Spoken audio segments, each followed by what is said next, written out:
খেলবো, খেলা হবে, খেলা হবে।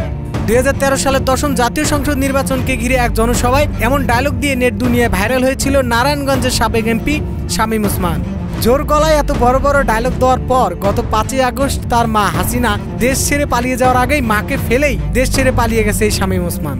দেশ ছেড়ে পালানোর পর কোথায় গেল এত সব ডায়লগ?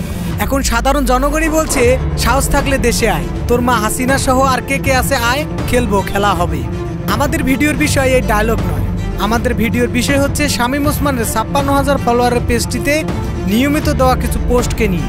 23 ফেব্রুয়ারি শামীম ওসমানের পেজে দেওয়া ডক্টর ইউনূসের একটি ছবি দেখা যায়, যেখানে খালি গায়ে ডক্টর ইউনূস হাতে থালি নিয়ে বসে আছেন। পোস্টটির ক্যাপশনে দেওয়া আছে, আমরা অতীতের যে কোনো সময়ের চেয়ে বেশি শক্তিশালী। তবে ডক্টর ইউনূসের যে এই ছবিটি এআই এর মাধ্যমে তৈরি করা হয়েছে তা বুঝতে আর বাকি রইল না। এই ধরনের আরও কিছু এআই দিয়ে তৈরি ছবি ফেসবুকে ঘোরাঘুরি করতে দেখা যাচ্ছে। আবার শামীম ওসমানের আরেকটি পোস্টে জনপ্রিয় নাটকের নায়িকা আরোহী মিমকে তুলে ধরা হয়েছে। পোস্টে বলা হয়েছে, আমরা তোমাকে ভুলি নাই, তোমাকে জাতীয় জাদুঘরে সুন্দরভাবে সংরক্ষিত করে রাখা হবে, 24-এর কুলাঙ্গার। তবে এই ধরনের পোস্ট দিয়ে নেটিজেনদের এক ধরনের বিনোদন দিয়ে যাচ্ছে বলে নেটিজেনরা মনে করছেন। তবে আওয়ামী লীগের এই নেতারা দেশের বাইরে থেকে একের পর এক উস্কানিমূলক বক্তব্য দিয়ে যাচ্ছে বলে জনগণ মনে করছেন।